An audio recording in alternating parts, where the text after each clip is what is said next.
Hey everybody, it's lunchtime in Seattle, so it's time for another Seattle Design Festival virtual main stage. I'm one of your hosts, Trevor, along here with George, who's in Hungary. Hey George, how's it going? Hi everybody, good to see everybody. And then we also have Cal, who's in Seattle. Cal may be joining us in a second. Here we go. Hey Cal. Hi everyone, how's it going? How's everybody doing? Can't complain. The sun's out in Seattle, so I'm pretty happy about that. And I'm really looking forward to our speakers today. Looking forward to hearing what they have to say. Yeah, who's on the show? You can do the intros. For sure. So we'll be seeing Sammer, who will be talking about installations and connections. He'll be up first. Then we'll have Taylor Miles Hopkins, who will be giving a zine making workshop. Team Labrynth, you saw a little bit of them yesterday, talking about their time at the festival and the block party. And then we'll have a designing community and Matt McWilliams coming on to chat about that. Yeah, and a couple other little videos and things here along the way, so it'll be fun. Last night we had the Seattle Design Festival Community Spotlight in Fremont, which I know Cal and I were at. Obviously, George wasn't there. Oh, I don't think there's a plane fast enough. Everything I heard, it was fantastic. Should have zoomed you in. I bet it would have been like 4 a.m. for you. Yeah, it would have been very. But in my heart, I was there. I made a lantern at the Fremont Arts Council's Powerhouse for their event Luminata coming up. That was part of the Spotlight. Went over to Dow Built and checked out their shop. And then we also had folks from Code Unlimited talk to us about accessibility in our urban spaces. There's more of those community spotlights coming up this month. We'll talk about that later on in the day, but there's one tomorrow in Columbia City from 5 to 8. And we'll give some more details coming up, but also you can go to cdesignfest.org if you're antsy. Cal, do you want to give a little intro for our next guest, and then we'll kick her off? Sure. Sammer Fouad is coming on to talk about installations that he has put together, and also just about his experience in that space. I actually went to graduate school with Sammer, so I know him quite well. He's now a professor at Pacific Lutheran University, just an overall amazing human being and designer, and I'm really looking forward to his talk today. All right, let's take it away.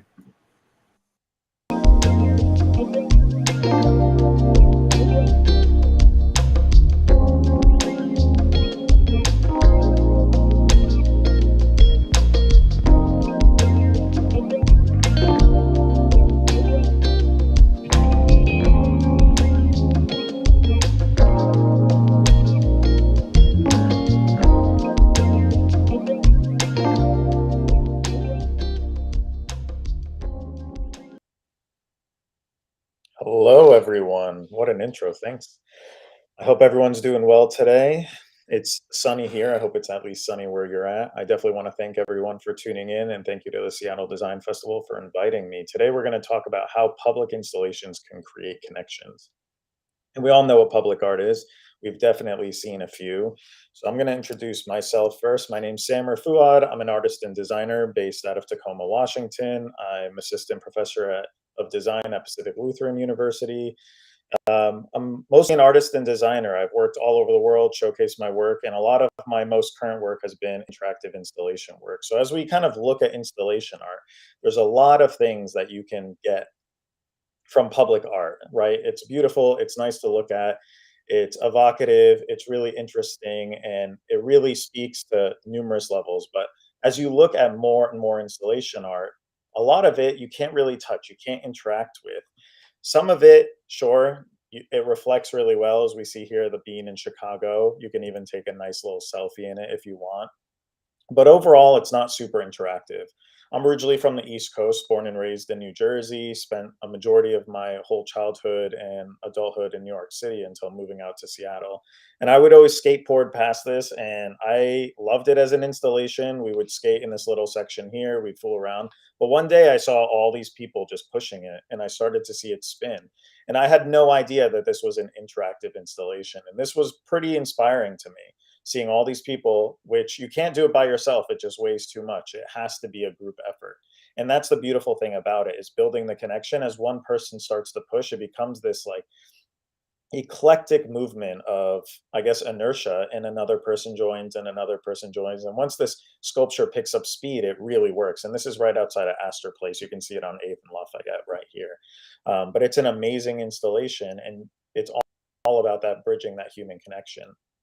And there's interactive work that's super, super simple, right? Before I die, I want to, and leaving that blank, and a whole bunch of people can just pick up chalk, and it sits there, and it's ephemeral in a lot of ways. But also, there's this really high tech version of interactive art where there's a whole bunch of mirrors, and as you sit, this rain and this like faux light water will pass around you. And this is in Japan. But as we look at interactive work and we think about it, what makes it so successful, right? It's usually participatory design, and we think about what all these things have in common. And the largest part of them, ironically, the name of this year's theme is human connection, connection overall. And that's exactly what I try to do and what I try to inspire my students and the people around me to see, is having that bridge and that human connection between the art and the people who are looking at it, the patrons themselves, is super important. So we can go back to New York City and we can see these new installations that have been put there within the last year, and they light up at night and they do these amazing things. But again, the installation won't work without two people working, pumping it back and forth. And as you look inside, moving images, and it starts to light up, the faster you go, it slowly becomes an animation. And that to me is super, super inspiring. If you look at art all over the city, specifically in New York, it's built for interactive qualities. It's okay to have fun while still having a beautiful piece of art. I think that's something that we're missing a lot of as we see contemporary sculptures going abstract again. Even looking at kids' museums and children's museums, I really just love this idea of pushing and pulling, this idea of tying this thread together of how we can look at installation art through more participatory design methods. So that's exactly what I'm going to be talking to you guys about today. What is participatory design? And it's actually an approach to design attempting to actively involve all the stakeholders. And I want you to look at that specifically. It's all of the stakeholders: your employees, partners, customers, citizens, end users, anyone that is going to assist in the design process to ensure the result meets the needs and is actually usable. So this is probably the most important image, and it's the three types of participatory design, right? We're designing for users, which is user-centered design, designing with the users, which is co-design, or designed by the users, user-generated design. So we see that final image there, and it looks like it's a well, and it's actually going to impact the people of that community. So we need to interview them. We need to actually question their needs and make sure that we're assisting the best that we can. So we see this in IBM's amazing poster design. I love these three posters because they're actually assisting the community that's in there. They see what's happening. It's a rainy city, and they build a poster for smarter cities. Same thing here. I really personally wish they dropped the ball on this. I think they dropped the ball on this image, and I personally would have loved a wheelchair going up there. The ramp seems a little steep for it, but I think having more accessibility would have been a much better answer there. Or even looking at this, right? Building this poster to be a bench, allowing a new space for someone to sit. I think the more interactive the work is, usually the more successful. It's okay for the work to adapt and evolve over time as the community evolves with it. So we look at this and we look at design, which is the medium, and people, which are the objective. And you see everything on the left is that classic design trope, but everything on the right is actually what we need. We need more equity. We need our public as partners. Our big problem right now, especially in the United States, is that our government isn't really talking to us anymore. They're assuming what we need. Instead, we need our government to hire design thinkers and creative problem solvers to go out and speak to our community, to actually go out and see exactly what our community needs and how we can better that community. So looking at my own personal work that I did during grad school, as Cal mentioned, and this was at a time I was making a lot of creative work and I was looking at a lot of interactive work. And this was right before the pandemic in 2019. I had built this little mirror mask and I would sit anonymously in the middle of the quad and I'd ask people questions. And as they would come on, they would see a reflection of themselves. And in a way, they were really comfortable talking to me and it was a mini therapy session. They kind of tell me their secrets, but the work wouldn't have worked without the person sitting, correct? So I take my own designer knowledge and I take the participant knowledge, and within that, there's collaboration and capacity building. And I really, really love that. And I think as a society, as culture moves forward, we really need to be thinking about how designers can actually influence the participation models that we're looking at through in the United States. Same thing happened in the quad again, and this was kind of my main place that I was trying to experiment. I would just put these carpet squares out and people would walk around them. They wouldn't want to step on them at all. I sat there for about a half hour. I don't think a single person stepped on them. But what changed when I started adding typography, when I started adding numbers to them, people started interacting with them because it reminded them of childhood, right? I would say within 5 minutes, I had about 10 people just jumping on there, hopscotching. And that was the amazing thing about this is some simple typography changed the medium and changed the message, right? It allowed people to interact with it. This girl ended up taking off her backpack and asking her friends to hold her coffee so she can jump one more time. It was an amazing experience. So I look at the components of good participatory design and use them as a methodology, right? We have our principles, our process, and the methods and tools. But our roles as designer, we are the facilitator. We have that designer knowledge. We have to guide our end users to understand how we can best interact with them and them with us. So again, looking back at the University of Washington, I built this little sunset area here in this little Zen garden with about 500 pounds of sand and put all these beautiful stones from the Caribbean in there, a stick to act as a rake. And what people ended up doing is sitting in the sand, taking their shoes off, relaxing and kind of regrounding and earthing themselves again. But this was just a dilapidated space that I repainted the walls on and I made it more interactive. And it's still there today, playing on people's perceptions, playing on their, I guess, sensibilities. And I just wrote skip this step. And that actually stayed there for a while. And it was just chalk. People could have stepped on it, could have smudged, but everyone ended up skipping that step. And maybe it's like paranoia or superstitions, but I thought it was a really interesting collaboration and just way to participate with random viewers.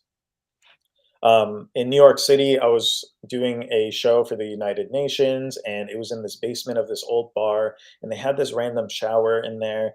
And I just ended up, at the time, the Syrian refugee crisis was really, really evolving.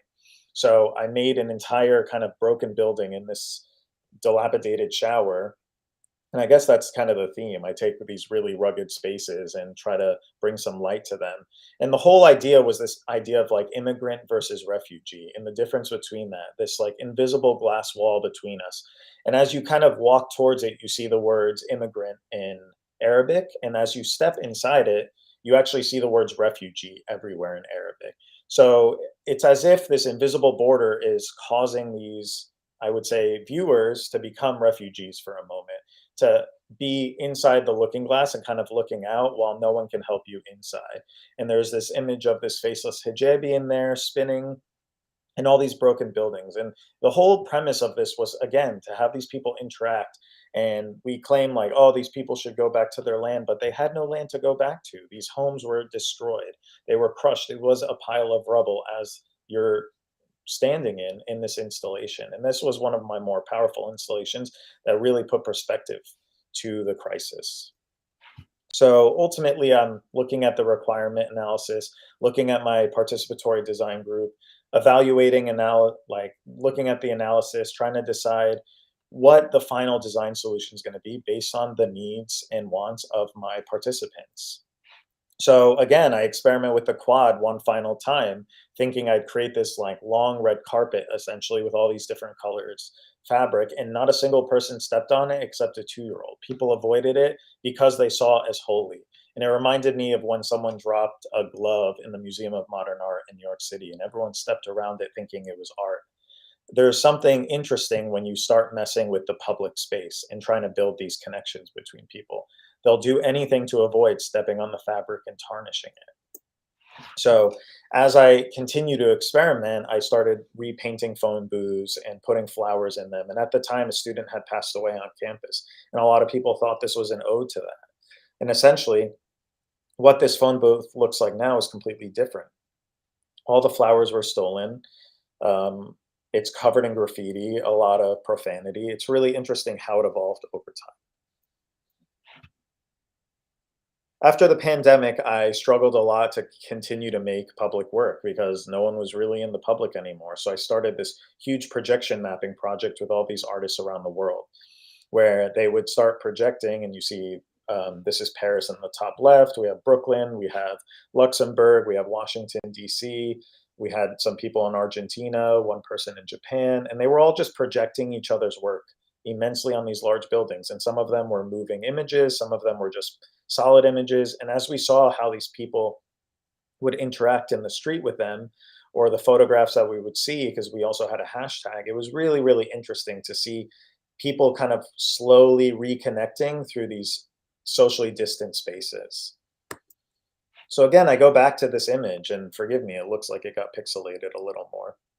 But again, thinking about participatory design, design for your users, design with your users, design like by the users, it all works super, super well as long as we're bridging those connections. I think overall, that's exactly what we're missing. And it doesn't need to be an elaborate thing. And I love these images so much. Like, please be patient. Our display on procrastination will be up soon.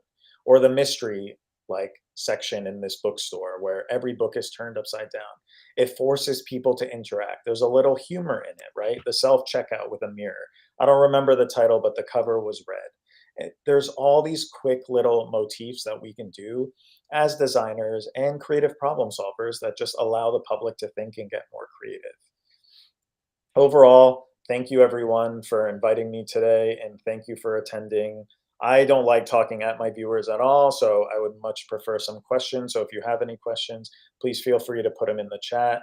Thank you again, Cal, for inviting me. Thank you, Seattle Design Festival, and I'll take any questions. Sure. Questions Samara, from our group? I have a quick question. So how do you, as the artist slash designer, because I know you consider yourself both of those things, how do you get, if you can't be in the space at all times, so say like you can't be standing at that phone booth installation, or 24 hours a day while it's getting perhaps graffitied, or now you're living down south and that's up north, so you can't be there every day. How do you gain insight and input from the users or the folks that are around that space on a daily basis? If that if it's evolving, do you try to evolve with it, or is it something that you hope stays static, or how do you view that? Definitely. That's a great question. I think that more my personal work gets messed up and gets more interacted with the, I guess, audience or the public, the better it is. Mm-hmm. And I usually go in anonymous. And if I am there in person, I would ask like, yo, what do you think this is? Like, what is this? And I would try to see their opinion. I wouldn't at all try to claim ownership over it. Because once I've made it, I think I lose that ownership. I think it becomes public's eye. The best way would just be periodically going and like photographing it and just seeing how it changed over time. At the beginning, sure, it was mine, but by the end, it might be a completely different installation. I think you have to continue to talk with the public around there, regardless, even if you're not there, continuously visiting the spaces and seeing how they evolved. If you don't have an opportunity to do so, I think that's okay as well. I think it's okay to just see how things just evolve over time, and even if they disappear. And I guess piggybacking off of that, how do you grapple with perhaps like students who who are interested in public art, public installations, but want it to stay the same over time. How do you grapple with explaining that change to a student who wants to perhaps claim ownership over something? Yeah, I would tell them to put it in a gallery, honestly, or build it. Yeah. There's no way. There's just no Mhm. way. It's the same thing with graffiti artists. They go out and they can work tirelessly all night, but it could get buffed the next day. It could get power washed the next day. Once you put something in the public, and this is even on the internet, the second you put something in the public and post something on the internet, it no longer really becomes yours. And this is the big problem with NFTs right now. I could right click and save an image in a second. It doesn't make it necessarily mine, right? Um, so I think we need to really understand the difference of public and private as more things, especially with social media, become problematic, and we don't really know what we're signing off on when we accept those agreements, right? When we go into any sort of social media, it's the same thing when I put my work in public; it can disappear the next day. I honestly would apologize to my student, and I would just say that public art world is not for you. I think you have to have a level of chill when it comes to putting your work in the world. Yeah. That's fair. Yeah. Comfort level with it being interpreted completely differently and used completely differently. I mean, Because you're not George- going to be George there, did- right? To project what your original thoughts were Look at the about. installations at the Seattle Design Festival right Yes. now. Any one of those can break at any moment if someone does the wrong thing. And the Yeah. installation's forever changed. It becomes really dangerous and has to get closed. We have no For idea. sure. Yes.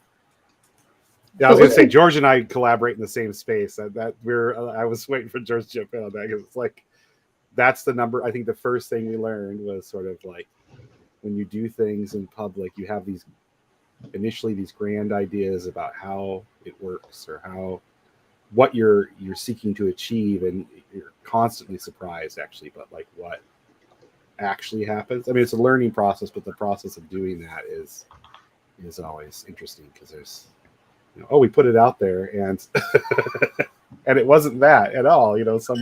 Someone transformed it or used it in a different way, and like that's Totally. the beauty of it, really.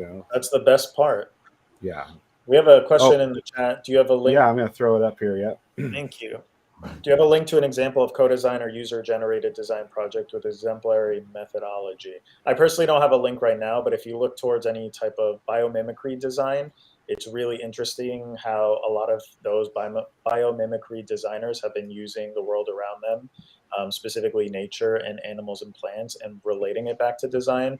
A lot of it has been done in Africa and South America specifically, or you can look at how internet has been shared specifically in South America and Argentina through drones, which I think has been really, really interesting. Mm-hmm. There's no specific project that I can link you to right now, but even looking at if you know the video game Half-Life, Half-Life made a whole bunch of mods where it was community driven, and the mods became more popular than the game itself. And I think that's another interesting design scope where they just put the code out there and the community actually evolved the video. Mm-hmm. Yeah, and those mods all still exist decades later here, Really, really amazing. And Valve is a Seattle-based company, or I should say Washington-based company. So they really changed the game in terms of how design or video games have been designed. Samir, I do have another question. So have you ever had issues or troubles with co-designing or folks who you're doing participatory design with? If so, how have you mitigated those issues as the facilitator?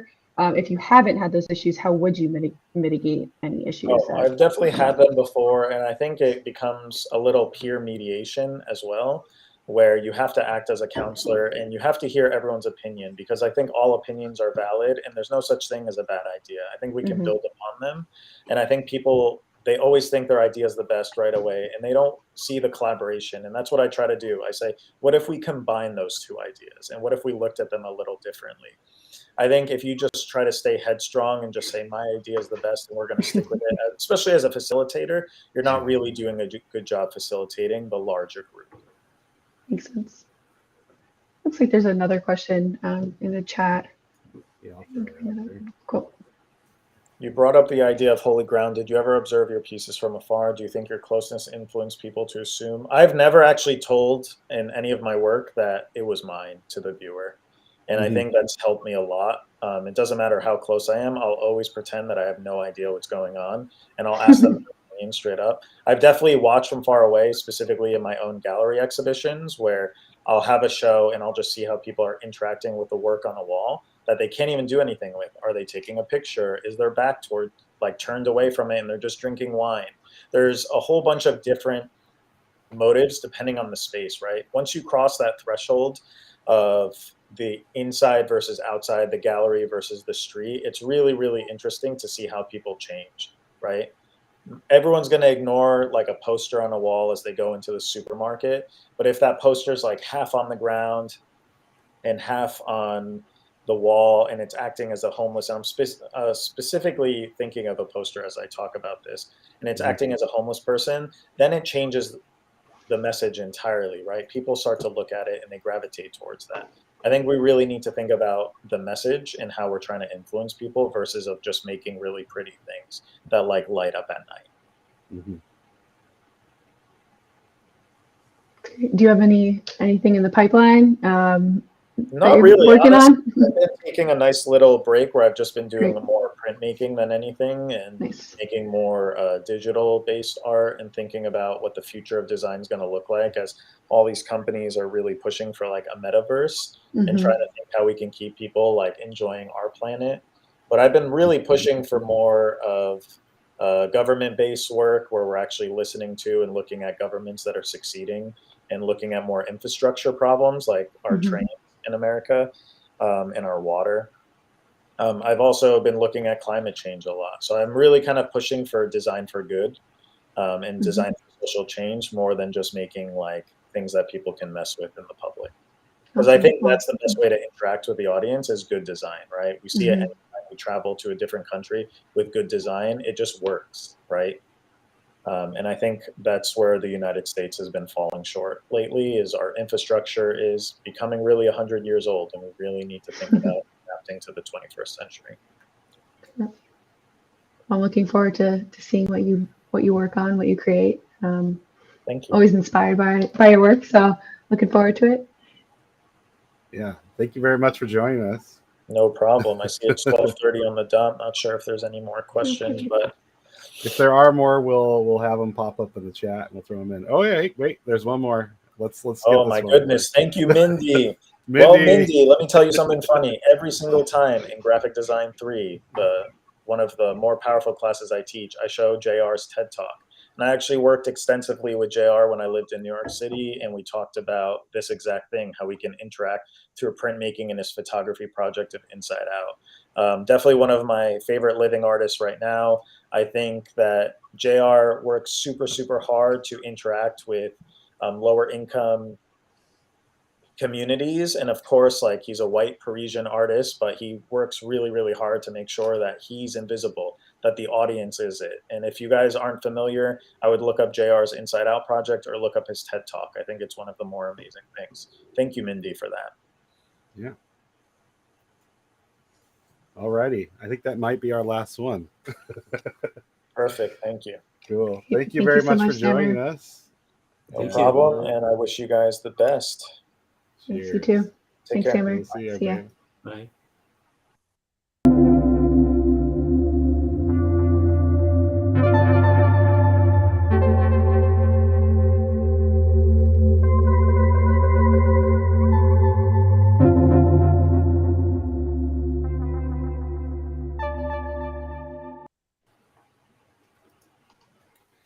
Howdy. Well, that was a great start for the day here. Coming up next, I think we're going to have a chat with our fellow committee member, Matt, who has been leading a new Seattle Design Festival program called Design and Community. And that'll help lead into our Design and Community interview that we have today. So let's go to that.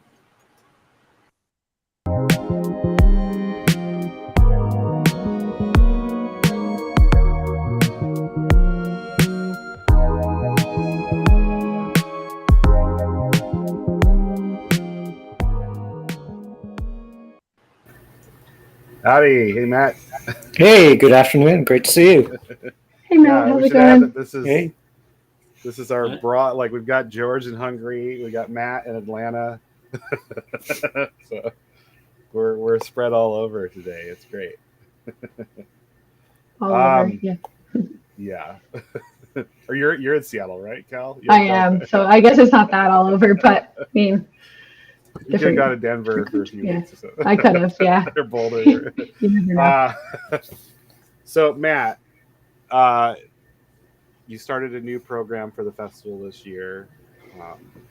I don't know a best way to introduce it, so I'm going to let you kind of give the audience a quick pitch on what Design and Community is and the intentions here for it. Okay. Well, Design and Community is a monthly audio, video slideshow that features designers, design challenges, and the way design exists within all sorts of communities. Thus far, we've done 3. First one was the Seattle Bouldering Project. And then we did the Seattle Walk Report. And then the one that we just released in August is for the industrial design firm Fruitsuper. And then is this going to continue going around the year, or? Correct. The idea is to keep pushing out content monthly. So we're always looking for leads in terms of good stories to tell, people who are really compelling professional designers or even just people who are encountering design challenges in their community. And one of the other things that we're trying to do with this program is to recruit more volunteers to give us greater capacity to tell those stories, to tie into different networks, because Design and Community really wants to reach into communities that don't really have the same opportunities to tell design stories. Matt, do you see this being a Seattle, for now, a Seattle-based, storytelling, or do you see this kind of expanding into different cities? Expanding all over the country. Right. It's definitely started off as being Seattle focused, and we've had some conversations about how should we source stories, and there are design communities all over the country that we may be able to leverage and create partnerships where we can focus on something that may be local to someone else. And now that I'm in Atlanta, I have access to different sorts of design communities. And really, the idea is to go to the people who have interesting design stories, no matter where they are. And whether that's Seattle, in the traditional design community, or somebody encountering design issues in their community, or somebody who maybe has some really interesting national profile related to design, or people having interesting conversations about design who may not be necessarily based in Seattle, but are working on issues that do affect Seattle. And then how do we listen to it? Or where do we find it? All right. Well, you can go to the Seattle Design Festival website, where there's a blog. And even if you just put in search term design and community, that should yield search results that take you to the videos. Each one is about 4.5 minutes. Something that's easily consumable any time of the day. And because it focuses on stills and sound, it's a nice thing to just put on in the background and really listen to somebody talking about design, rather than being focused on video advancing any sort of action. I know that's something that I appreciate about this project is being able to hear people's voices and hearing the ways that they might struggle with design, and sometimes some of the ways that they come to these design solutions that they didn't expect, or the way that they have pursued a design challenge and has led them to somewhere else that they did not expect. For sure. Are there any plans to? We're just having conversations, but this is not scripted. But I know it sounds like I'm trying to set up the next thing. I'm curious. Are there any plans to allow people to subscribe to it or use something like that for them? Or for now, we're just playing it on the blog. Right, not just, but through the blog. Right. Right. They're still working and trying to build the infrastructure. So now it's really blog focused. And since it's so heavily reliant on photography, using that as an opportunity to share, to share content via Instagram, because one of the intents of this effort is to try to find ways to engage our Instagram followers in a way that really hasn't been typical. With the Seattle Design Festival transitioning from something that's very much event-based, an event that's defined by a particular time and location, and the festival is transitioning into more of a year-round presence, and that's one of the reasons why we want content every month, to engage our audience, remind them that they're out there, sharing the ways in which we're having design conversations, and showing the ways that we're also inviting people into the Seattle Design Festival who may not be able to participate through the block party or in a community spotlight or a virtual main stage, but they still have something to say. Yeah, for sure. And then can people get involved still with it? Absolutely. Still taking volunteers and we're always looking for volunteers. Yep.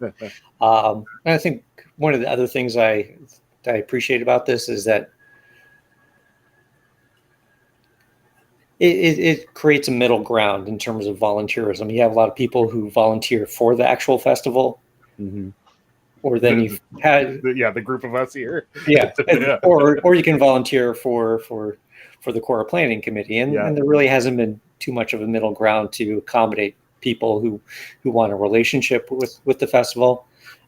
They may not be able to commit to being on the core planning committee, but they could work on a story one particular quarter, and you have all the flexibility in the world to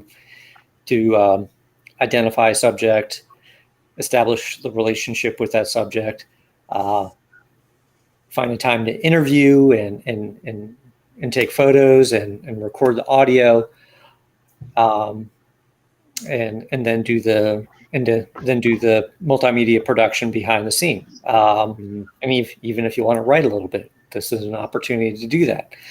Or you could choose a particular component that you'd really like to work on. If it's developing a story lead, great, you can do that. If you would rather focus on audio production, that's wonderful too. If you're a strong photographer, plenty of opportunities. This sort of thing. You can volunteer for a particular project, and we can come back to you at a later time when there's something else that interests you. For sure. Well, today we're going to share the one you talked about earlier, your interview with Fruitsuper. Is there anything we want to know before we share it? Well, right. I mean, I think this is something that illustrates something that's more typical of the Seattle Design Festival. It's interviewing someone who's been very much a part of that community, someone who's been part of the board at one point, and they remain interested in the festival, but really haven't had the same sort of opportunities to participate in the festival. And this is an opportunity for them to do that. And I think one of the other things I like about this is that they share some of the hardship that they've experienced from pandemic, and it leads us to what they've found in terms of resiliency and forging a new path based on that challenge that we've all shared. Excellent. All right. Well, I'm going to cue it up and we'll take it away. Thanks, Matt. Great. Thanks, Matt. Thank you. Thanks, man.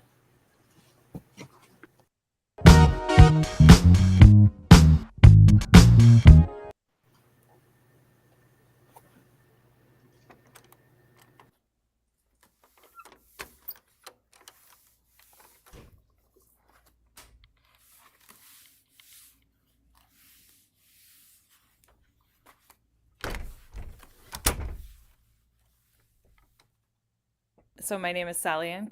I'm one half of Fruitsuper, and we are a industrial design studio based in Seattle, and we have a retail space as well, and we are also managing members for a design collective called Joint Design.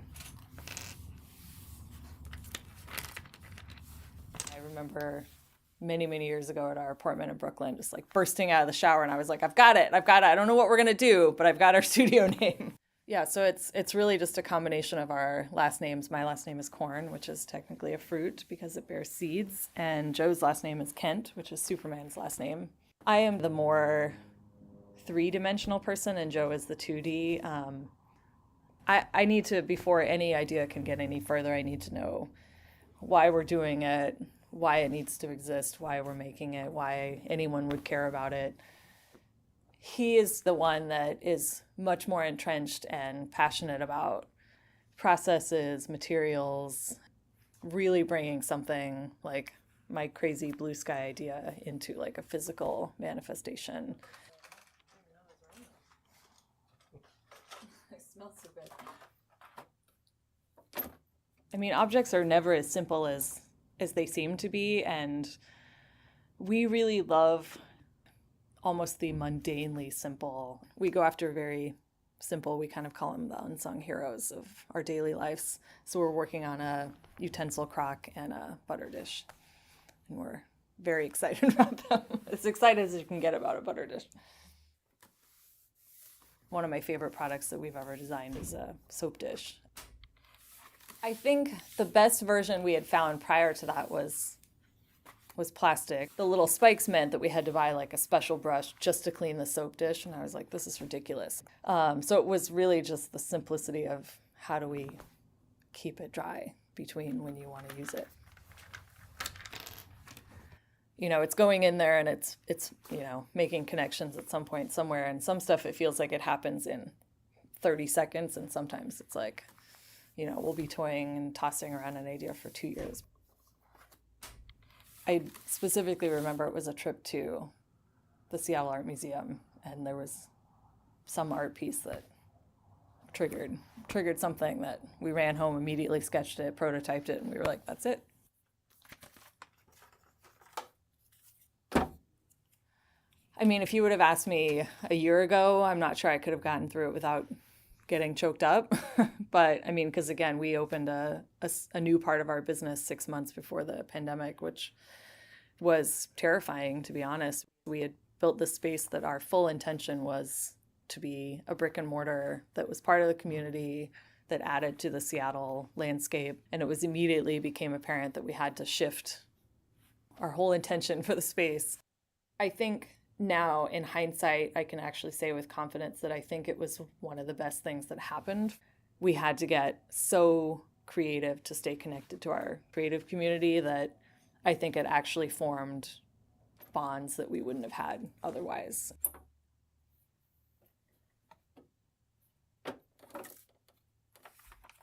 I don't think anything has changed. I think the more established you get, you just start feeding in different ways. It's either an addition to the practice that we've been building, or it's a sidestep, or it's a building block, or however you want to. It's all part of the same narrative. It's just we're using different results to create the same value system that our practice has always had.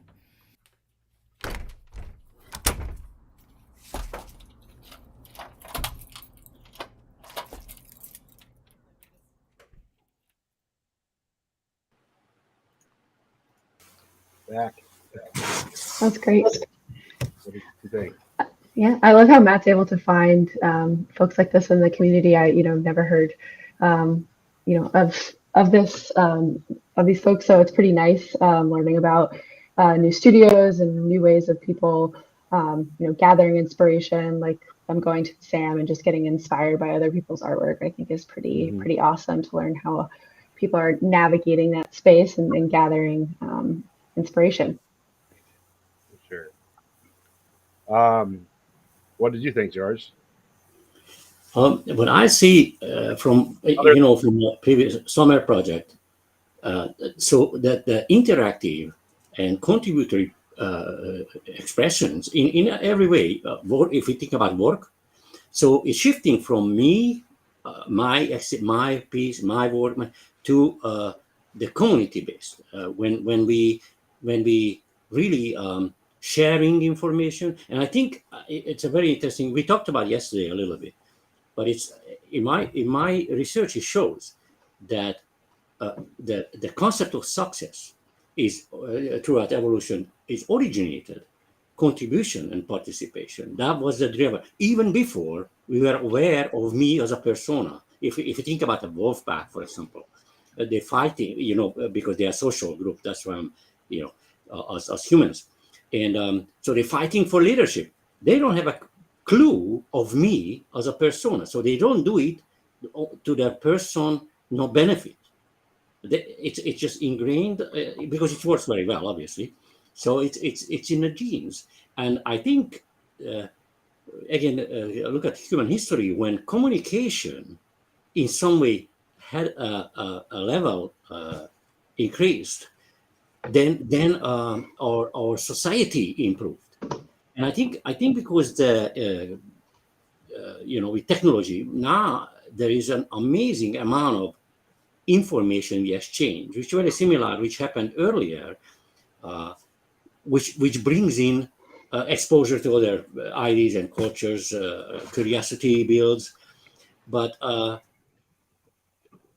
what is how we came from, like a wolf pack. If you think about, without knowing, we kept this behavior. Now, when we think, okay, now how we can associate success with me?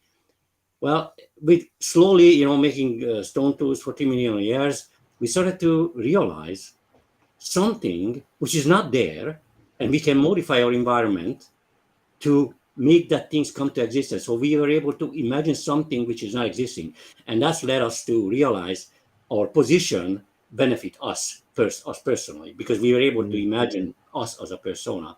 So this behavior is bubbling up now. We are wired that way, and with a great benefits. Just like throughout history, you can see the project how beneficial to bring in all part of the community sharing their ideas, and people interested, curious about it. And like we said yesterday, curiosity is the only way we can be passionate about something. And that's, I think, what needed, after the Industrial Revolution. We have all of the skills, all of the tools, all of the benefits of mass production, but passion, that's what's coming back strongly. And I feel in all of the projects, mass projects, same, that we're getting back to a little bit. Well, it's actually forced out from our almost like flat existence. That hey, we have this skill, and I think the technology what we have today, if we use it right, it will enforce and accelerate this process. That's what I see. For sure. We're going to change gears for a second here and talk about what's coming up on the Design Fest this week. We're actually going to bring Matt back. Matt's still here. Hi, Matt. Hey, Matt. Let's talk about the community spotlights. There's one tomorrow night in Columbia City. Matt, do you know? You probably know more than the rest of us do about it. I don't know, or maybe not. I don't really have the details ready. I can share the high level stuff. So there's going to be a community spotlight tomorrow night, Wednesday, from 5 to 8 p.m. in Columbia City. If you head down to the Columbia City Farmers Market, I believe you can start from there and kind of link around to the various locations. Of course, our website will have all that information. That website, cdesignfest.org. Right here, we'll throw that on for everybody. Very cool. On the fly to give you everything there. And of course, at this point, the website is showing each individual event during that community spotlight. So you can, if you're really wanting to pick and choose, you definitely can. But there's a lot of great things. You can check it all out. I do know that Kava from yesterday will be there doing multiple things. I think it's spread out over multiple locations. First Lamp will be hosting I think it's a workshop in their space. And we also have something from Code Unlimited and a few other experiences as well. I think a talk, and that'll be happening at the booth in the farmers market. There will be an SDF booth in the farmers market, and Code Unlimited will be moving around the neighborhood. I believe they were going to do wheelchairs, but I think that has since changed, and based upon the conversation last night at Fremont's Columbia Spotlight or Community Spotlight, it sounds like that might be, they might try something a little different or a little quicker to get there. So there'll be that one, and then Thursday we have the downtown community spotlight, which will be all day is the way it's been written here and there, but it's actually from 11 to 8:30. So we're going to change that here right now.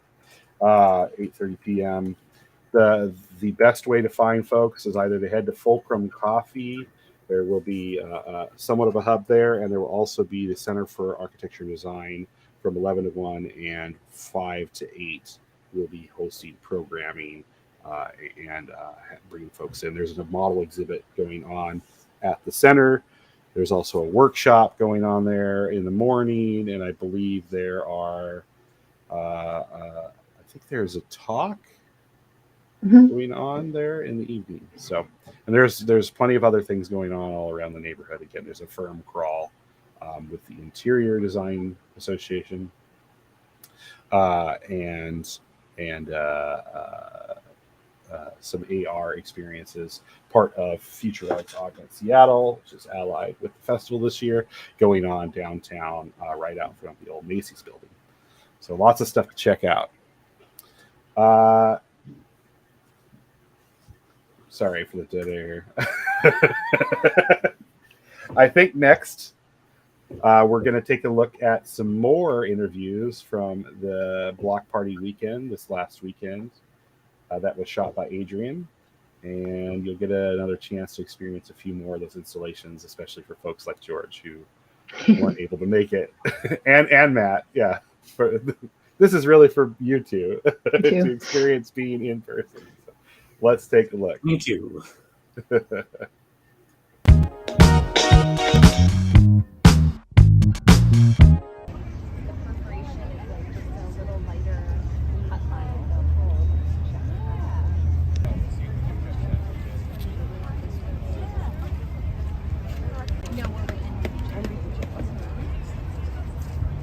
From University of Washington, landscape architecture studio class. This is entirely done by students.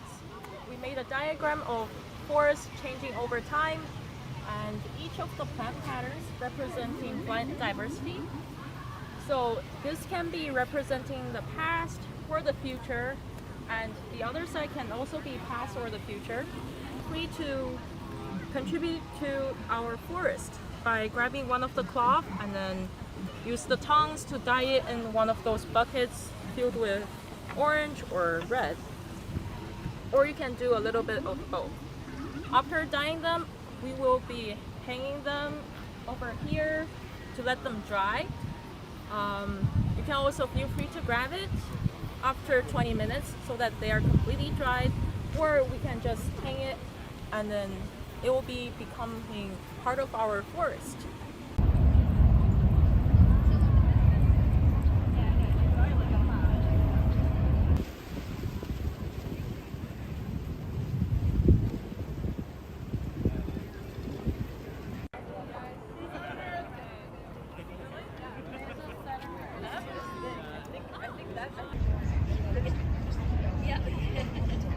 You're just watching, yep.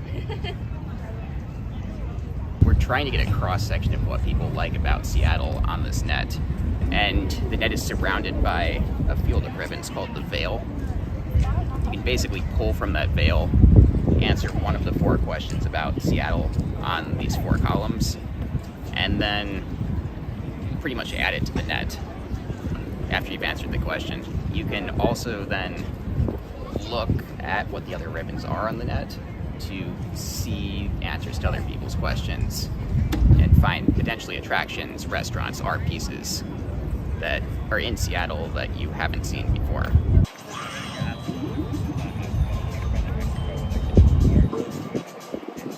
Our installation is called Beat Roulette, and it's a interactive music dance game where users and participants enter the space and trigger various music sounds, and together create unique songs. We really wanted something that could be enjoyed by young people and also old people. One thing we discovered last year was that people that are older enjoy things very differently than the young ones. The young ones, they want to explore, they want to enter through different parts, break the rules a little bit, and we wanted something that it sparked that creativity also in older groups of people.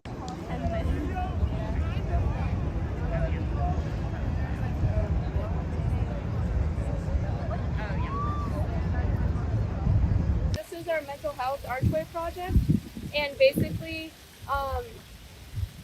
our main goal was to encourage people to come up and write or draw and express their creativity in response to some prompts that we chose, and we just want people to make them feel like they're not alone, and we want to make sure that everybody has a chance to express themselves in any way that they want to.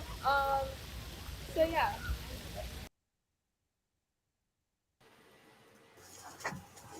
Welcome back. Okay. That's Awesome. another little taste of the festival, and we're actually going to dive even further in depth with the team that put together the Labrynth installation. A bit here, and they I don't know when they recorded this. This is a recording from earlier this week or last week, discussing both their design process and intentions. So I think we're gonna.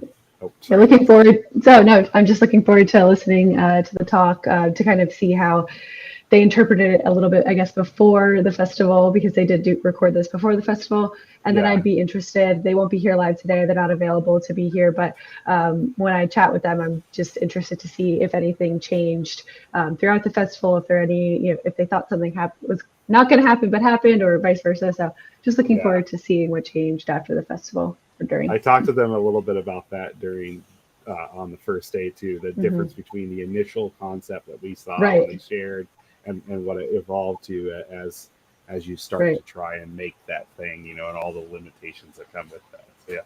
So these are always the whole process of these is really always fun to hear about. So. Definitely. All right, well, let's check it out. Hi, SDF Virtual Mainstage. We're Team Labrynth. We're students from the University of Washington, got together, wanted to put on an installation. I'm Sophia. I'm a visual communication design major. I'm Camille. I'm also a visual communication design major. And I'm Carly. I am a creative writing major. Sweet, cool. So what is our installation? Our installation is a collaborative maze game, and it has an added poem element to it. So we've set up this puzzle that requires 2 people to solve it. One participant is able to see the maze, but can't control the avatar as it moves through the maze. And the other person can't see the maze, but can control the avatar. So they have to work together to make their way through. the maze. And as they navigate their way through it, they collect a number of words and phrases that upon completing the maze, they build a poem together with it. And so participants leave the activity having created something together that they can keep a copy of and feel good about. We initially, when we first decided we wanted to send in a proposal to SDF, we started by putting some feelers out in the community among our peers and family, asking them questions about like the kinds of interactive installations they usually enjoy. And with the theme being connection, we asked a lot of people about how they felt connected to one another, what activities or what interactions helped them feel like they were more connected with the people around them. So part of this research, this initial gauging of what we wanted to do was a Google form that we sent out to as many people as we could. And we found that a lot of people, they had a number of activities that they felt connected to one another through, but a majority of people mentioned engaging in some kind of collaborative task to build trust and connection. And so of the collaborative tasks that we listed, the majority of people found open conversation and collaborative like problem solving to be their top forms of bonding, I suppose. And so using those ideas as building blocks, we started to come up with this idea of a puzzle game where, we wanted to, oops, sorry, got a text, where we wanted to facilitate natural, open conversations through our game. So initially, the idea was that people solve the puzzle together, the maze, and then it results in a shared prize that prompts them to potentially like have a conversation, share something about themselves. But ultimately, in some of the the focus groups, I don't know if we can call them that, but we did share some ideas among friends and family. So among our personal focus groups, it felt people came back with the response that they felt a little bit rigid. It felt like an icebreaker activity, and that scored really low on our Google form quiz. So people hate icebreakers, and so we wanted to steer clear of that. So we asked ourselves the questions: how can we ensure that like conversations unfold naturally, and how do we extend this connection beyond like the geographic and temporal bounds of our installation? So we thought about it, and usually when you find yourself talking to someone and becoming friends with them or connecting to them even like a little bit, you're almost stuck in a situation with them that's full of moments and pauses that can be filled with conversation. And as students, those situations that come to mind first are like group assignments or in-class like activities. And so we wanted to have people creating something together and find themselves in a prolonged situation with each other that doesn't take their full attention like a maze would. And so that's where we came up with this creative aspect of like you create a poem together using components that you've gathered throughout the maze. So I'll let Carly take it away. Yeah, the poem element, we originally thought that the maze itself could contain written phrases or words that as the avatar passes over on either side, whoever sees the avatar pass over those words would kind of shout them out and their poem would evolve that way. But that felt a little impermanent just because there wasn't really a way for them to record the poem. So we shifted more to this idea of having some sort of colorful symbol like shapes or different colored dots within the maze that they could sort of collect. And each of those indicators would correspond to a small bucket that had several words or phrases within it, which they could use to make their poem. We originally thought that to give people more guidance, we could create something a bit like a Mad Libs, where there was a finished poem, but a lot of the specific words, particularly about like subject matter or emotions, were maybe missing, and those would be the words that we put in the buckets. But then again, we thought that it might be more fun to offer people a little more creativity, so it doesn't feel as structured and icebreakery. In the end, we were inspired by the kind of fridge magnets that have little words on them that you can rearrange to spell different sentences. And we thought that it would be cool to have just words and phrases that people could arrange into any poem that they wanted. We were inspired as well by the poetry form of a cento, in which you take lines from other poems and rearrange them to create a new poem.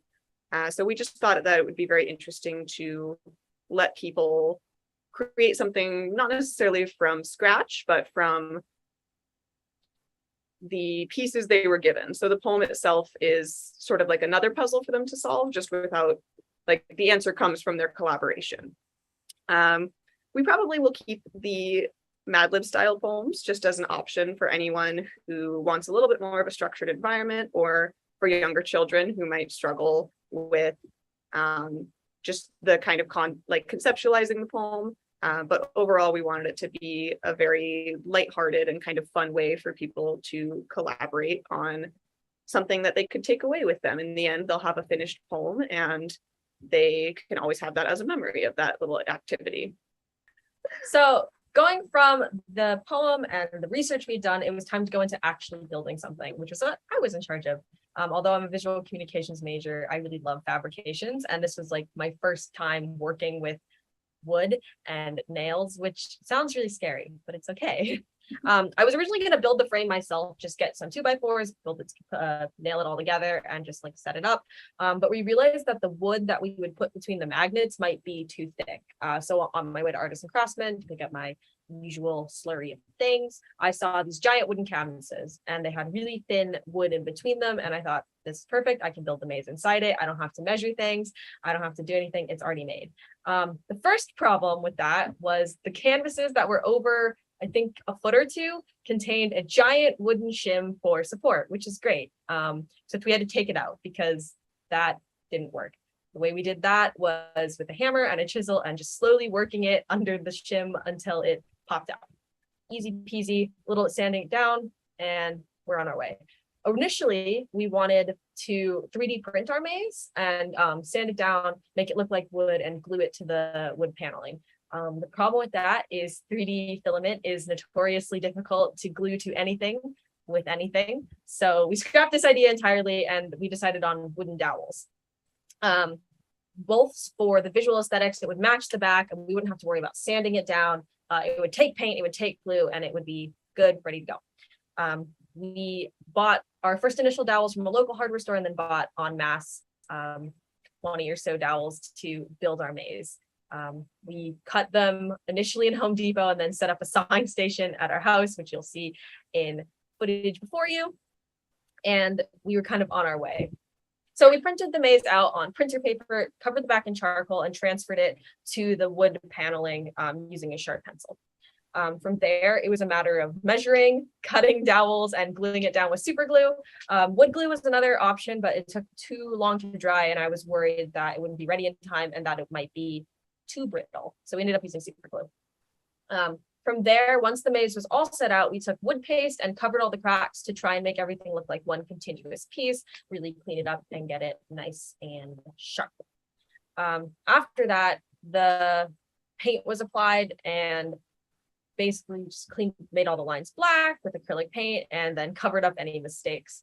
The next part was building the supports. Something that was really important to us is both accessibility and it being safe for the general environment, which meant windproofing it. Because the canvas was pre-built, it meant that I trusted it to be structurally stable. So we effectively just take two supports and drill them into the side and set it on a low table That way we don't have to drive any stakes into the ground. It's generally safer because the table's legs are metal. We don't have to worry about the wind blowing it over. And because it's a low rise table, almost everybody can reach the bigger maze. And for those of us who can't, or perhaps just want less of a challenge with how big the maze is, we have smaller wooden frames that are on even lower tables for children, people that just want it to be easier, etc. Did I miss anything in the build? I think so. I think that's pretty good. We have one final component that was kind of a last minute addition to our design, and it came about because we thought about how we wanted to share the poems that people ultimately leave the installation with, and it's a rotating corkboard where people will be pinning up their poems for others to read through. And obviously people have the option of taking theirs home, but we wanted to give people the option to put theirs on display for people to get kind of a sense of what they're doing here, I guess, before anyone has to explain it to them. But yeah. It's gonna be really fun to share those after the fact. After this whole festival, we will be able to put them on our Instagram and share them with everybody so that everyone can see connection in a broader sense. Yeah. Hi there, sorry. I'm interrupting your regularly scheduled broadcast because our Zoom didn't export the last few minutes of our little talk there. We've been, since the end of school, working across state lines. I've been in Arizona. Camille and Carly have been in Seattle. And so we had to record that over Zoom. And I guess in the middle of exporting, our final remarks got cut off. So I'll wrap things up here with a thank you to the Seattle Zine Festival for supporting us in putting this installation on. And I guess I could plug our Instagram. It's labrynth.sdf if you're interested in keeping up these last few weeks with updates on the build and putting the installation in place. So can't wait to see you all there. Yeah, thank you guys.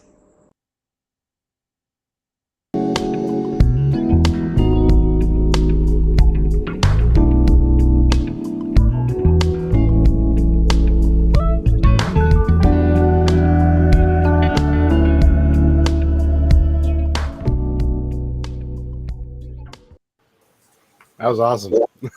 That was great. I'm so happy that they gave a talk. I really wanted to learn more about the installation. I know it was busy with people all weekend, so it was great just kind of having a little bit more in depth, getting to know a little bit more in depth about their process. I really loved learning about like the personal focus groups and insights that they gathered. I think that was pretty awesome to see. That everybody hates icebreakers. I thought it was cool that like they didn't just base their installation on assumptions, but they kind of gauge those assumptions with, although it was a personal focus group, just kind of taking the time to do that. I thought that was really clever and a nice way to see how they implemented those ideas and thoughts into their actual installation. Yeah, that's my favorite part of the block party, I think, is like, or of those installation parts of block party, is you can see everybody learning by doing, Yes. Even the most experienced people. It's kind of like, oh, well, this, like they said, oh, well, we did this and then that was too thick, or like we moved this. It all is very tactile and kind of right. You're exploring. It's educational without really realizing it. Sometimes. Right. Well, that was great. Well, we're going to switch gears. Cal, you're going to do the introduction here. Sure. You have all the bio. Awesome. So next up is Taylor Miles Hopkins. Taylor is a designer and educator, and she is going to be giving us a virtual zine making workshop over the next 20-30 minutes. So if you could grab, I think it's going to be like paper, scissors, pen right now, if you wanted to just get that while we're waiting for her to show up. I'm sure she'll go over all the materials as well. And Taylor, apologies if those are not exactly what's needed, but just wanted to give everyone some time to grab those things. Yeah, I'm looking forward to seeing what Taylor has in store for us. Alrighty, let's take it away.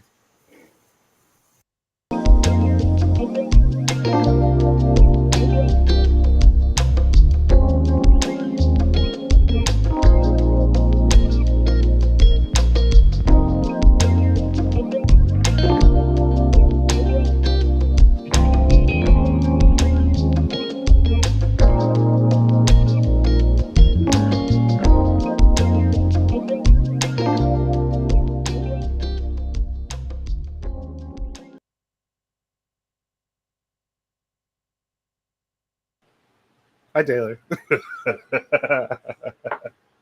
I see you looking for share screen. Hi there. Yeah, I'm just getting my screen ready to share. That's all right. I think we'll bring everybody on. This is a workshop. Maybe we'll hang Perfect. out. I love it. George, you've got supplies, I know for sure, to do something.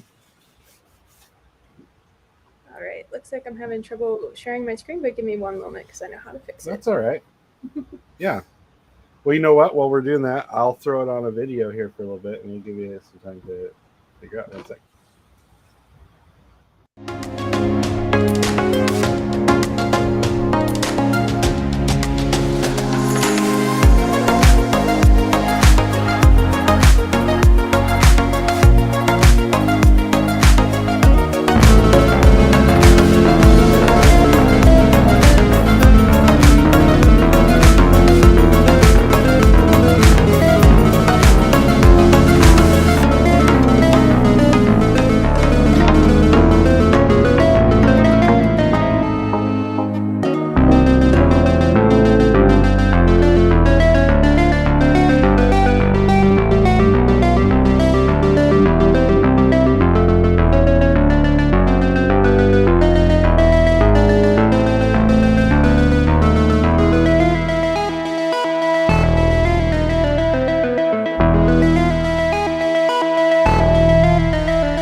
Okay, hi everyone. Thanks for being patient there. I want to double check. Trevor, can you make sure that my screen is being shared? Great, thank you so much. Well, welcome to the virtual zine workshop. Thank you so much for joining me today, whether you're taking a lunch break and deciding to do a creative activity or just doing this for fun in the middle of your day. Thanks for being here. So today what we're going to be doing is making a one-page zine. And so this is just going to be a single piece of paper, and you're going to be able to come away from this with your own zine. So really quick, as Cal said, my name is Taylor Miles Hopkins. I'm a visual designer based in Seattle. I'm also an educator. I teach intro to visual communication at University of Washington in the Human Centered Design and Engineering department. And sometimes you can catch me at Seattle Art Book Fair events. I like helping out with them. So if you ever see me there, feel free to say hi and tell me about your zine. So before we get started, just to look through what we're going to be doing today. Next up, we're going to gather materials. I'm going to let you know what you need to get your zine done today. I'm going to give a really brief introduction to zines in case anyone here has never really heard about them or maybe doesn't know much about them. And then we'll have a quick tutorial where I can show you how to get that one-page zine together. And I have a live prompt for you today, which you'll have some working time and some time to ask any questions while you're working on it. And then I also have some resources for you at the end if you want to continue making after this workshop. So for the materials, just make sure before we get started that you have 3 things with you. 1, a writing utensil, which can be a pencil, a pen, markers, colored pencils, or even a mix of them, whatever you'd like to use, but just make sure that you have 1. Then you should have at least 1 piece of paper. preferably 8.5 by 11, which is just a regular printer paper size. That's what I'm going to be using today. And you can also use any color as long as your writing utensil can show up on it. That's great. So it doesn't have to be white. And then last, just make sure that you have a pair of scissors. Doesn't have to be anything heavy duty, just enough to cut a straight line across. So again, before we get started on doing that, just make sure that you have those ready with you, and just make sure you have them for the tutorial in a few minutes. So let's get started making the zines. Just for a little introduction, zines are small-scale, self-published booklets known for their easy distribution and exploration of interests and passions. So what really sets them apart from other types of public is that small scale, like you're not making thousands and thousands of zines usually. It's usually just a very small run. And that it's self-published either by a single person or a small group of people or just a single organization. It's not like this big publisher. And the easy distribution is a really big part of it. Zines are usually made pretty cheaply. They're made to be passed around and given to people very easily. So they're very accessible types of publications and a really great way of accessing a lot of different types of information and stories and things like that. A lot of times when people think about zines, they think of punk culture, where they're really prominent in the 80s and 1980s and 90s. And so, for example, fanzine in punk culture, where people would make a fanzine about a band that they liked, and then would go to a show and pass out these zines to other fans and kind of share that information with one another. But zines actually have started a long time ago. In the 1940s, the science fiction community was a really big part of zine culture, where even authors like Ray Bradbury were sharing some of their stories in these very small formats in the science fiction community. And zines have a lot of different types of content. There's not really one place where zines thrive. They thrive in a lot of different areas of topics. So for example, like fanzines, like I was talking about with bands or TV shows, really diving into that information. Or political zines, going into a political issue and talking more about it and showing people how to act upon it. First, just taking something about your personal life and sharing it with others. Travel zines, which often are kind of like a diary of looking at the travels and laying it out for everyone. Comics, which is exactly how it sounds, where it's a comic or a group of comics that you can read through this location. Literary zines, which are collections of writing, art zines, collections of art and illustrations, and food zines, which can often be talking about like cultural foods or even looking at like recipes and sharing those. And some specifics, this is from my own zine collection, where this is Mondo Karaoke #2, which is just a zine all. Or there's Climate Emergency Reading Recs by Anemi, which is all these reading recommendations about climate change and environmentalism. There's even this zine by Erin Elise Borzak, which is all about this artist's trip to Iceland. And If Teas Were People by Keely O'Brien, which is this artist's view of if people, what teas would look like if they were a person.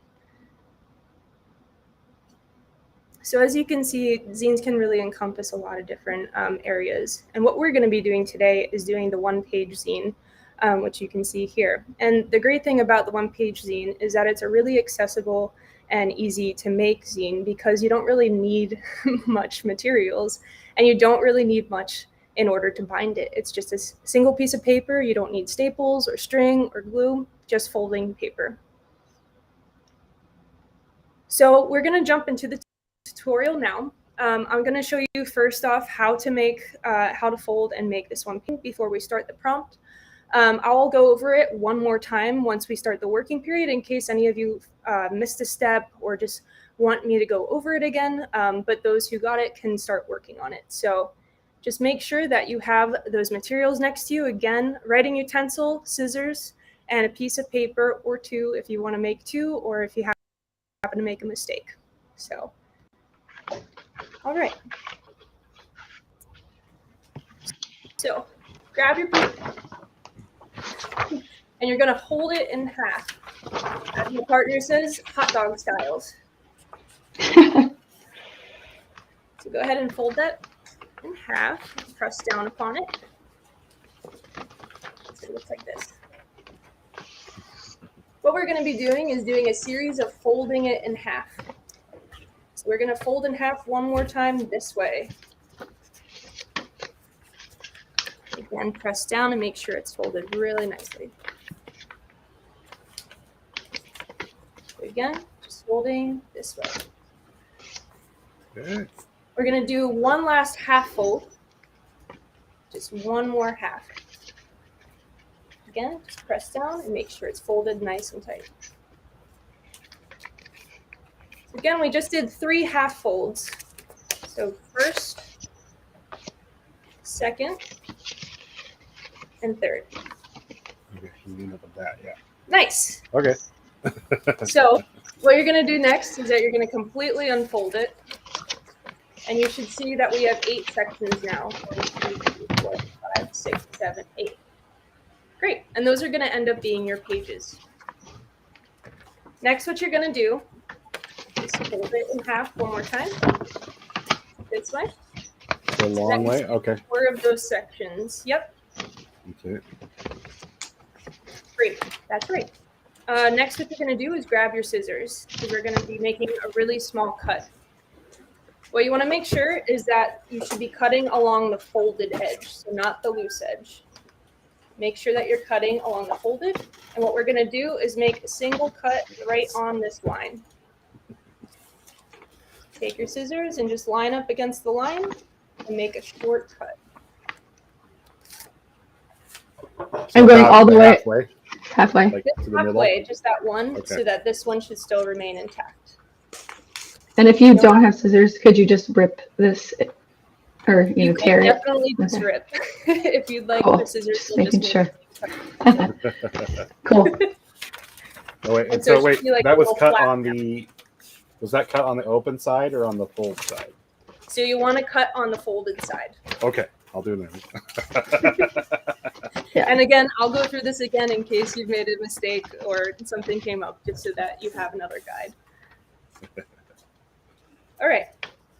So as long as you cut on the folded side, you can then unfold it once again, and you'll see that there is a little hole in the center. So what we're going to do is that you're going to fold it in half, hot dog styles, once again. And you can hold it to the side. And when you push, you'll see that the pages in the middle that we just cut are now going to balloon out.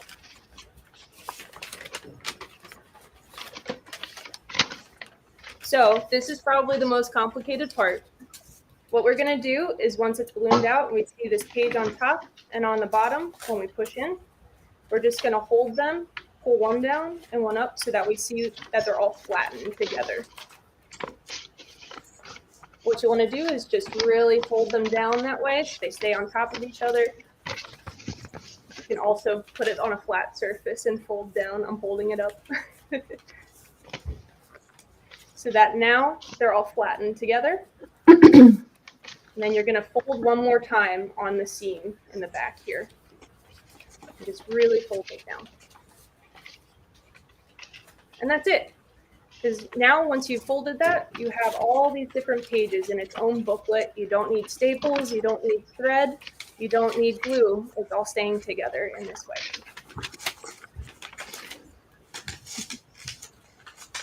I'll give everyone a moment to catch up, and then I'm going to introduce the prompt so that those of you that have this already, you can start working on the prompt, but I'll do it one more time just in case anyone needed to catch up. I think I got it. There you go. Yeah, you got it, Trevor. Look. We'll give everyone one more moment too, just to see if anyone had any questions about that process, or making sure you can feel free to write in the comments. Can you just, that was the one that confused us. We were at this point where we had our folds, right? So you go like this. Wait, am I right there? So you have the cut in the middle, Trevor? Yes, we got that, yeah. So you're going to want to fold it the hot dog style again. Oh, that's what I messed up. Okay. And then you push. Push. And now one goes one way, one goes the other, like that. And you just make them flat and then Okay. fold them right on that seam. Fold like that. Okay, yeah. Okay, Yeah. that's what I think. Perfect. It's definitely the most complicated part. Yeah, I All right. couldn't follow it, so I don't know where I messed up, but I made a rose. That's how it came out. That's beautiful. But I had a lot of fun. It's impressive folding. All right, well, we'll start on the prompt just so that you can all get started.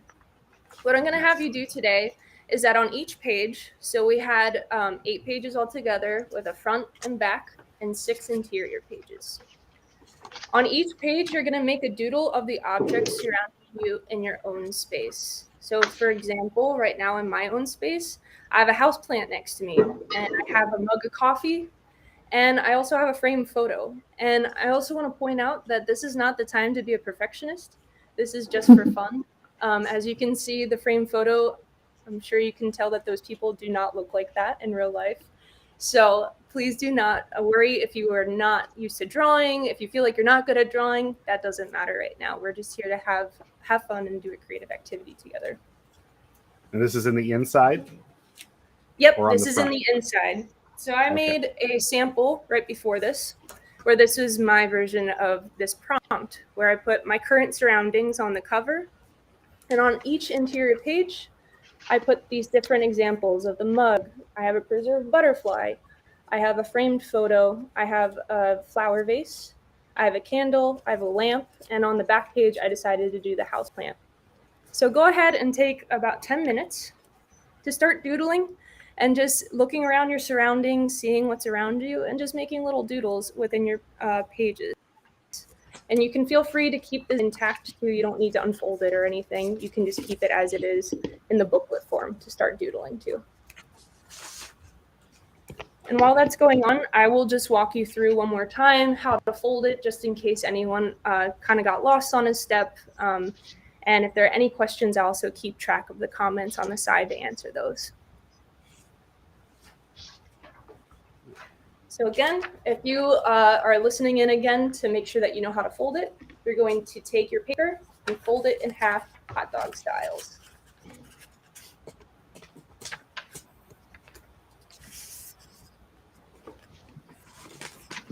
You're then going to take it and fold it in half again.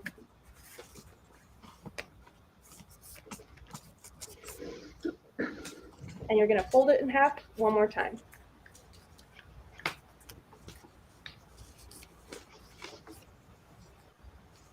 What this does is be this booklet size, and when you unfold,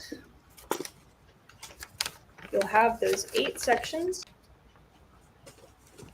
Once you have those 8 sections, you fold in half. So that you have the 4 showing. Then on the side that's folded, not the open side, but the side that's folded, you're going to cut a small line across this first section.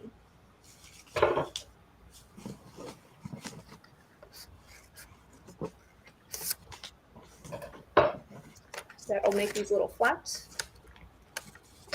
Once you've done that, you can unfold. You'll see there's a hole in the middle.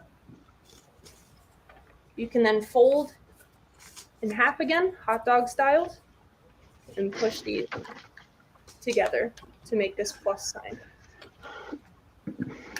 You then hold down and pull up those 2 flaps that were in the air, and you press them down in the fold.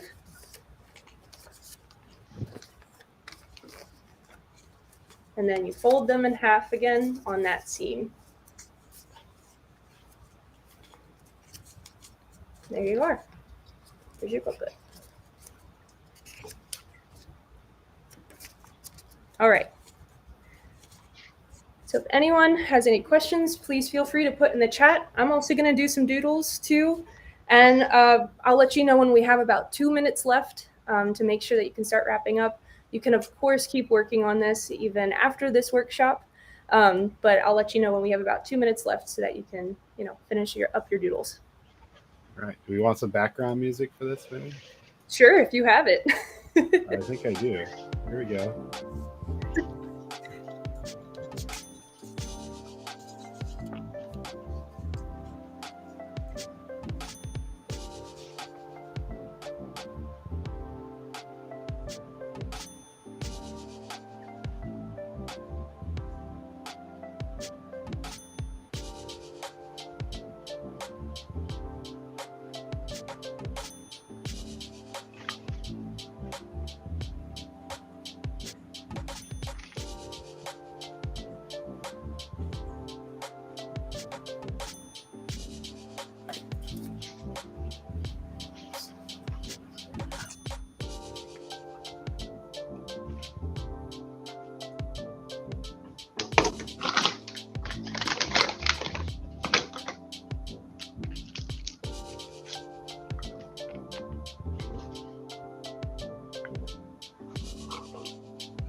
Okay, looks like we're running a little short on time, so I think we're gonna have about 2 minutes left. And again, just know that you don't have to finish this up right this moment. You can keep working on this after this workshop too.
Okay, take a few last seconds to just write down what you have. And I'll wrap up for the day.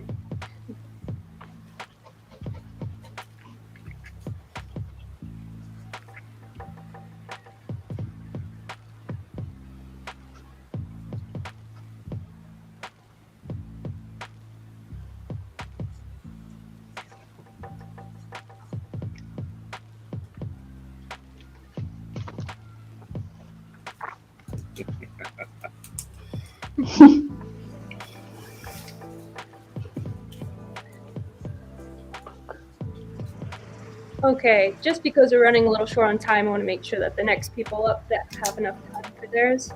I just wanted to say thank you so much for joining and making a zine with me today. I would really love to see what you have. If you're on Instagram, I have made a hashtag SDF 2022 zines. So if you want to post on your Instagram or on your story, I'd love to see what you made with me today. And if you'd like to see any other zine resources, whether that's just seeing where you can find zines around the Seattle area, if you want some more readings just to learn more about zines, or if you want some making resources, you can find those at taylormileshopkins.com/zine-resources. So you can, I have a bunch of links there that you are free to use. And yeah, and always feel free to reach out through there if you have any questions or want to talk about zines further. But thank you so much for joining today. And thank you, Seattle Design Festival, for having me. Thank you, Taylor. This is awesome. Thank you, Taylor. Yeah. Yeah, we're gonna have to see everybody's thing here. Actually, let's do that before we go. Who's got Cal? You share first. I'll maximize everybody's. Sure. I copied your little eyes in the front. And then I made my coffee mug. Sorry, my background is blurred. Let me see if I can. As long as you hold it in front of your face, it'll just focus. Cool. Oh, there you go.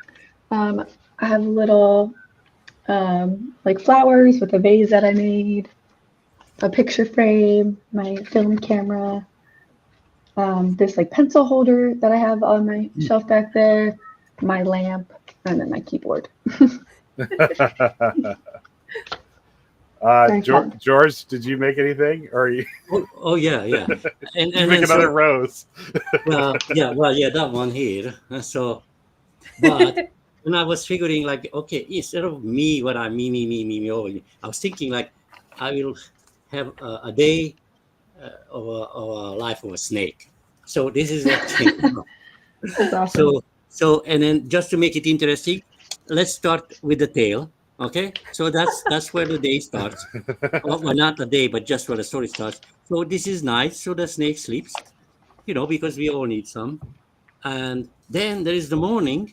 There is still the snake. So, but now there is the sunshine coming up in the mountain, and that's breakfast time. Okay. Oh, and then he went jogging, because he's a sporty one, and he had to pass the snail because the snail was slower. So he changed lane, passed it and go back around, and then it's a boarding day afterwards. Not much happening. Kind of, take it easy. And then he comes like, whoa, what is this? And he see what he sees. There it is. Oh, there it is. He sees a tail, and he realized it's his own tail. So he like, now that's an interesting story. So that's what I made. I love that, George. I don't think I could top that, especially because I didn't finish.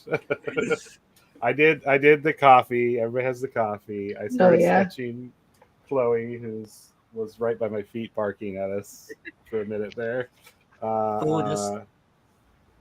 What's that? Oh yeah, the doggy. Yeah. She's somewhere else now, so she's not going to get the star. Right.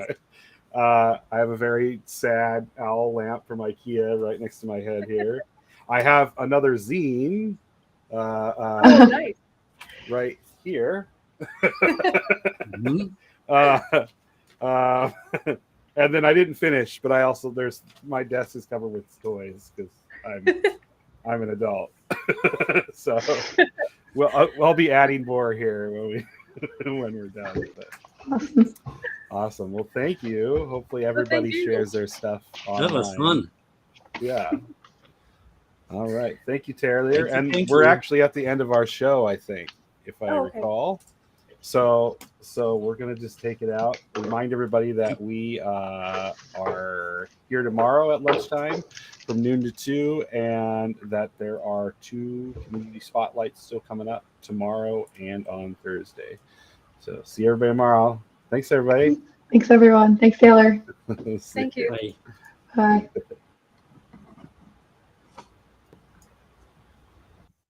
Bye.